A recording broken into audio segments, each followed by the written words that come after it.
আসসালামু আলাইকুম ওরহমতুল্লাহি ওবারাকাতু। গতকাল রাতে এফিটি পেজে এক বোন আমাদেরকে ইনবক্সে একটা ঘটনা লিখে পাঠিয়েছেন। আমি ঘটনাটা পড়তে পড়তে কয়েকবার থেমে গিয়েছি, কারণ কিছু কিছু ঘটনা পড়লে সত্যিই মনে হয় মহান রাব্বুল আলামিন তার বান্দাদের কত কাছ থেকে শুনেন। বোনটি লিখেছেন, আসসালামু আলাইকুম ফাতেমা আপু, আমি জানি না এটা কিভাবে বলবো, কিন্তু গত বছরের রমজানে আল্লাহ আমার জীবনে এমনভাবে দোয়া কবুল করেছেন যা আমি কখনো কল্পনাও করিনি। গত বছর রমজানের শেষ 10 দিন ছিল আমার জীবনের সবচেয়ে কঠিনতম সময়।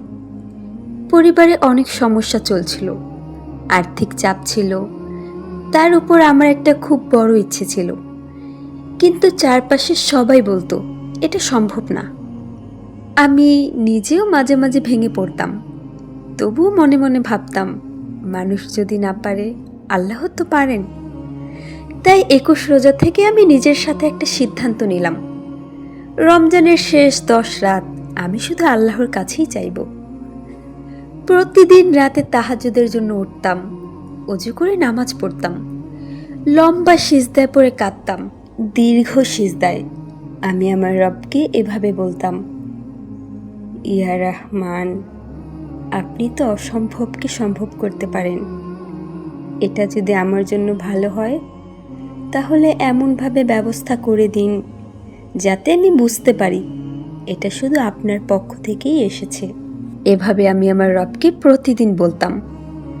তারপর এলো 27তম রোজার রাত। সেদিন রাতটা অদ্ভুত শান্ত ছিল, বাতাসটাও খুব স্নিগ্ধ লাগছিল।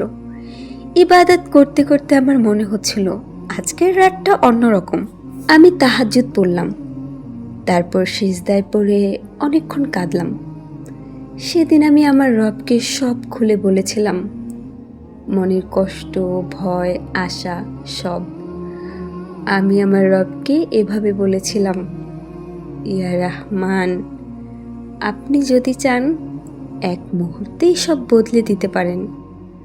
কাঁদতে কাঁদতে কখন যে দোয়া শেষ করেছি বুঝতেই পারিনি।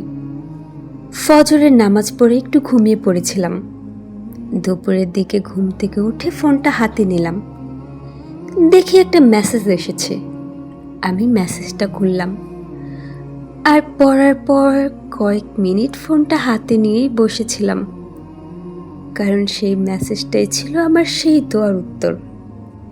আপু, যেই বিষয়টা আমি রাতের সিজদায় আল্লাহর কাছে কেঁদে কেঁদে চেয়েছিলাম, ঠিক সেই ব্যাপারেই ভালো একটা ব্যবস্থা হয়ে গিয়েছে। আমি বিশ্বাসই করতে পারছিলাম না, আমার চোখ দিয়ে শুধু পানি পড়ছিল। সেদিন আমি প্রথমবার সত্যি করে অনুভব করলাম আল্লাহ বান্দার কান্না কখনো অবহেলা করেন না। আপু, আমি তখন বুঝলাম লাইলাতুল কদরের রাত শুধু একটা বরকতময় রাত না, এটা এমন একটা রাত যখন বান্দা যদি সত্যি মন থেকে চায় আল্লাহ তার ভাগ্যই বদলে দিতে পারেন। তাই আপু, সবাইকে বলবেন কদরের রাতকে কখনো হালকাভাবে না নিতে, কারণ সেই রাতে করা একটা দোয়া একজন মানুষের পুরো জীবনটাই বদলে দিতে পারে। আমার প্রিয় বোনেরা, হয়তো এই রমজানের শেষ 10 রাতের কোনো এক রাতেই আপনার চোখের পানিতে করা দোয়াটাও আসমানে কবুল হয়ে যাবে।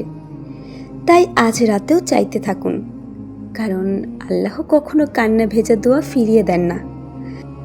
প্রিয় বোন আমার, এফিটি পরিবারের পক্ষ থেকে আপনাকে অসংখ্য ধন্যবাদ এত সুন্দর হৃদয় ছুঁয়ে যাওয়ার মতো একটি বাস্তব ঘটনা আমাদের সাথে শেয়ার করার জন্য। আপনার এই অভিজ্ঞতা শুধু একটি গল্প নয়, এটা আমাদের সবার জন্য একটি বড় শিক্ষা এবং আশা জাগানোর বার্তা। কারণ অনেক সময় আমরা দোয়া করতে করতে হতাশ হয়ে যাই, মনে হয় হয়তো আমাদের দোয়া কবুল হচ্ছে না, কিন্তু আপনার এই ঘটনাটি আবারও মনে করিয়ে দিল আল্লাহ তার বান্দার কান্না, আশা আর দোয়া কখনোই অবহেলা করেন না। মহান রাব্বুল আলামিন আপনাকে উত্তম প্রতিদান দিন এবং আপনার জীবনে আরও অসংখ্য খুশি ও বরকত দান করুন, আমিন। আর আমাদের সবার জন্য দোয়া করি আল্লাহ যেন আমাদের দোয়াগুলোও কবুল করে নেন, ঠিক যেমনভাবে তিনি আপনার দোয়া কবুল করেছেন, আমিন। As I look to nature's beauty, dazzled am I.